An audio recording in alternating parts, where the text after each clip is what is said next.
Kagising lang ni Ellie. Hindi siya papasok ngayon mga kamamsi kasi may sipon. Bye, ate. Cheers! Where's kuya? Nandun na si kuya sa sasakyan.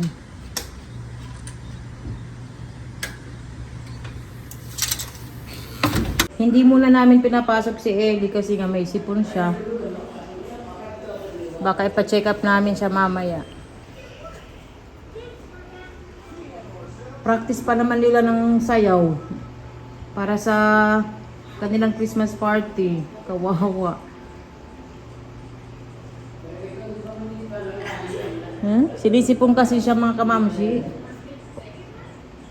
Ayan. Mamaya, ipa-check up namin. Lalabas ako.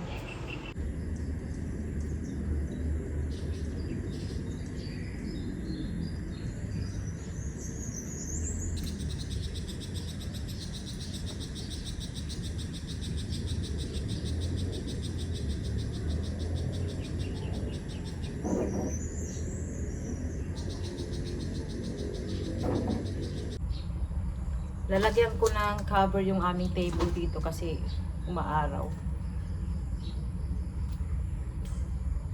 Palagi namin nilalagyan ng cover. Ganito mga kamamsi para hindi siya maarawan. Masisira.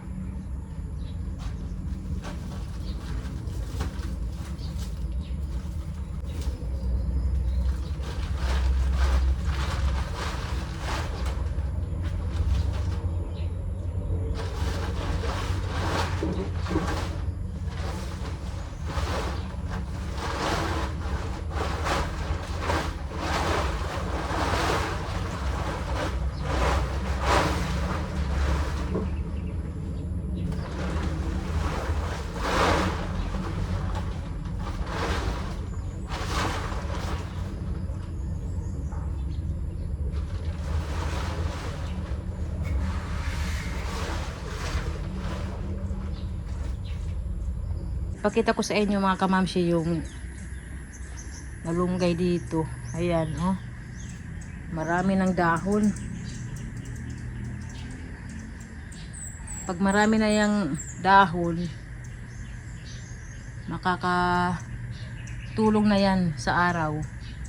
Pag lumaki na yan. Ayan, oh. Marami na din ito. Nag-uumpisa pa lang. Talagang mabilis. Mabilis mabuhay ang malunggay talaga. Ito rin, no? Tingnan nyo, marami na ring dahon. Sinadya talaga namin na itanim sa dito kasi nga ang malunggay, 'di ba, makapal yan pag maraming dahon. So makakatulong siya diyan sa araw.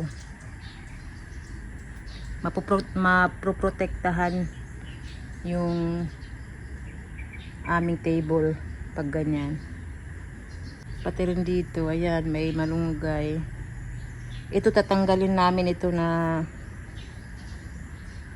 coconut. Ayan, kasi hindi maganda. Sa ngayon, dyan lang muna siya. Papalitin ko siya ng ibang halaman. Siguro ano rin, African talisay. Kasi hindi siya maganda, oh.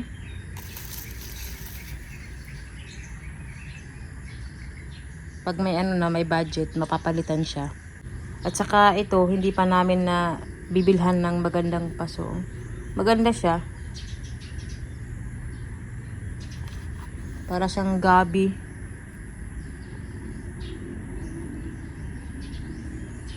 So maganda ang panahon ngayon.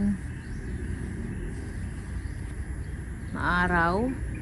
Pero mamaya, baka na naman umulan. Diyos mio, marimar. Kita ko muna sa inyo itong aking African talisay. Maganda na sa mga kamamsi kasi marami ng dahon, no? Makapal na yung dahon. Nung binili ko ito, hindi pa siya makapal. Ngayon marami na talaga, oh, tingnan nyo. Ang ganda. Ang daming tinda doon na African talisay doon sa pinagbilhan ko nito. Pero nagustuhan ko to mga kamams, hindi ko alam. Basta nagustuhan ko siya kahit na nabali siya. Ayan, ang sabi ng may-ari, nabali siya. Kaya nag-ano sila, ano ba yun, marketing? Ano bang tawag dun? Ito oh, dinugtong nila itong green naman. Green na African talisay, yung dinugtong nila. Ayan. Sabi nung may-ari, sigurado ka, ma'am, bibilhin mo. Kasi may iba dito.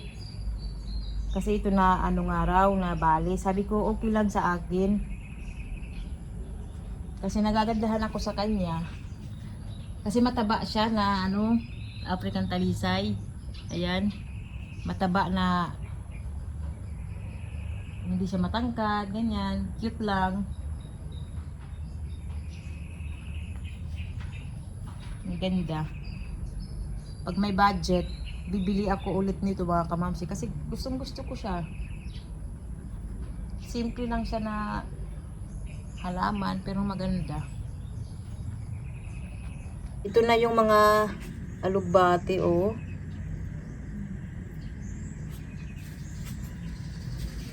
Ang tataba nila oh mga kamamsi. Araw ngayon oh.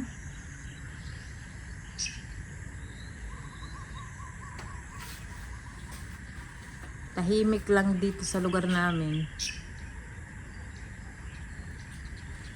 Ito tanglad. Diyan ko lang muna siya pinalagay kay Papa kasi wala naman akong itatanim pa.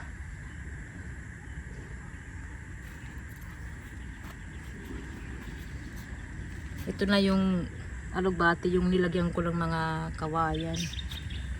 Ayan ang mga kamamsi. Ang tataba oh.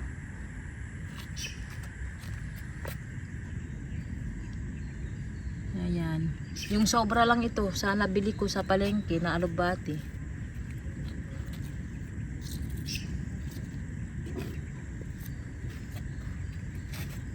Ang dami nila oh. Dito oh, ang lalaki na.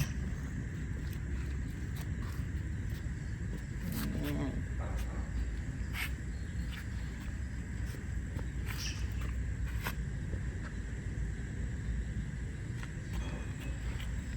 Pwede na yan. Gulayin mga kamamsi, ilagay sa munggo, pwede na. Kasi madali lang naman tumubo yung alugbati.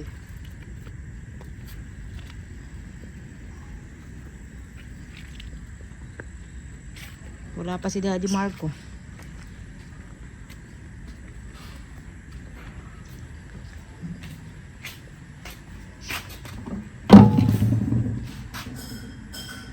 Konti na lang yung tubig namin. Bukas na lang ako magpa-deliver kasi meron pa 5.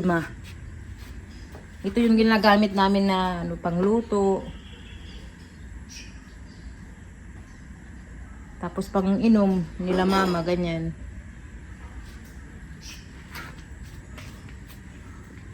Doble talaga yung ano, gamit ng tubig. Kasi yung tubig namin sa balot hindi naman namin ginagamit sa paghugas ng pagkain. Kaya ng karne, gulay, lahat. Pati sa bigas, ito yung ginagamit namin sa paghugas. Itong purified.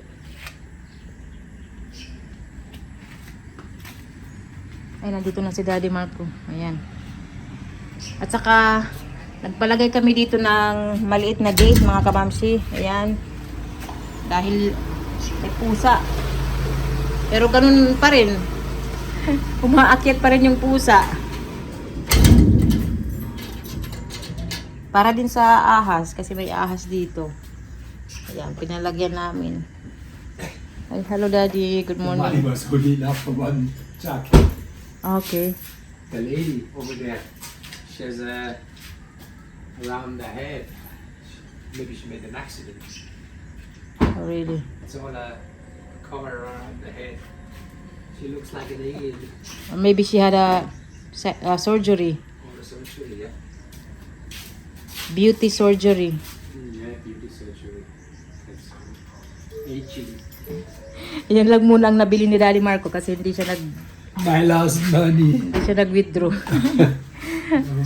Mamaya na lang kami bibili. What is the name of it?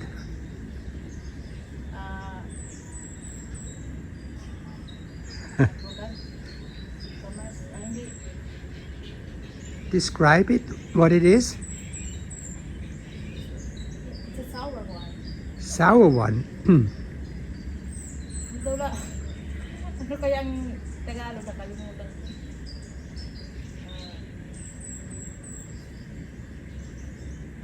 Kalimutan ko Tagalog. There are many there. Yeah. Mm.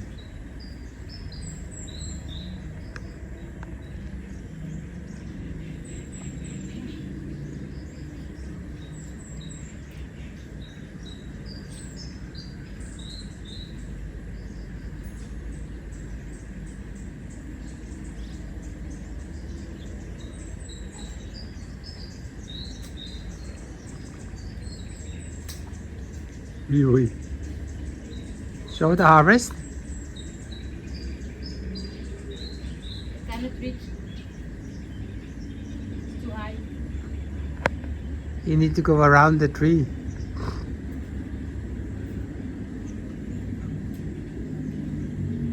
Apat lang nakuha ko. Taas na yung iba.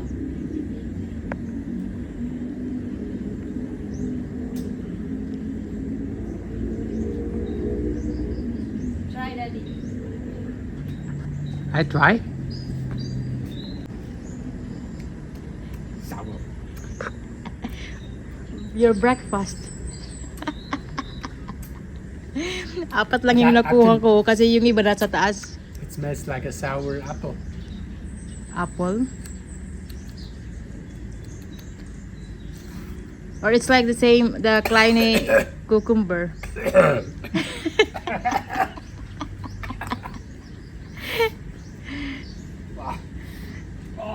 Ayan o. Madaming bunga niyan. Kinuha ni Papa nung isang araw.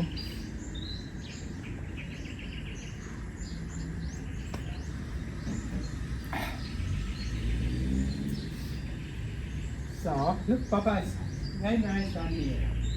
Very nice down here. Which one? This one here. Iba na naman ang posisyon ni Ellie.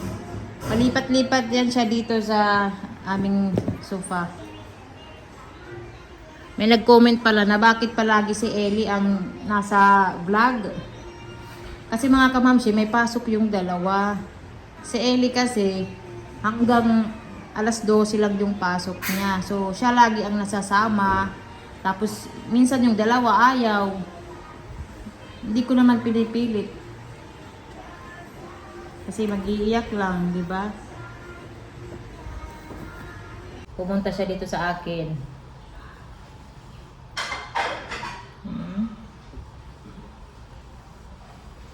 Ellie?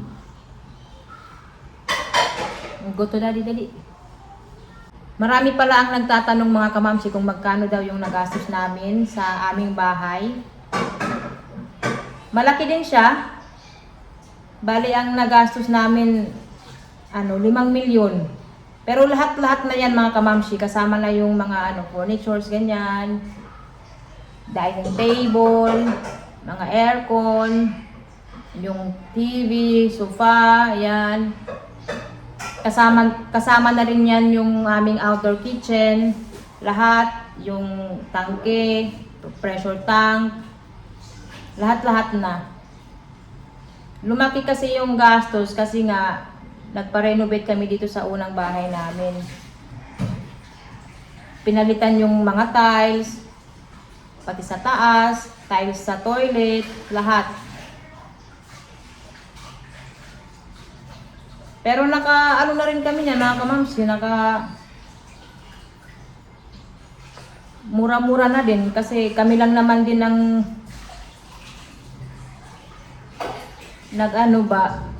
namili ng mga materyales, wala naman kaming architect, ganyan, engineer, foreman lang naman yung aming hinire.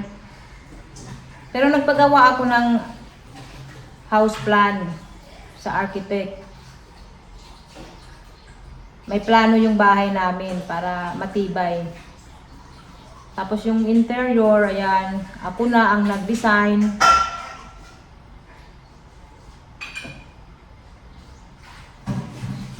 So, hindi rin madali magpagawa ng bahay ngayon. Magastos.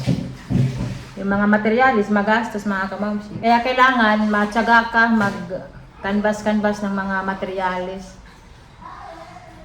para makahanap ka ba ng mura. Pero iba na talaga ngayon ang mga materialis, mahal na. Hindi na katulad dati.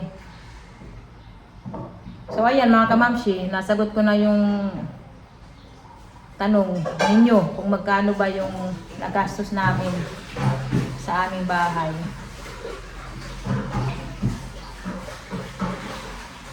Kasi kung kumuha ako ng ano ba yun?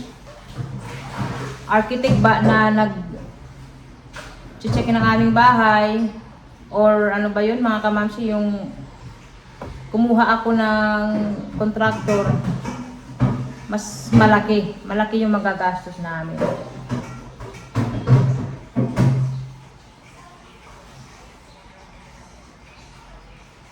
Pwede ka namang magkuha ng foreman, pero kailangan na-check mo. Kailangan nandyan ka para sigurado talaga yung pagkakagawa nila. Maayos yung pagkakagawa, maayos yung trabaho. Kaya nga umuwi ako para ma-check ko, masigurado ko na okay yung kanilang ginagawa.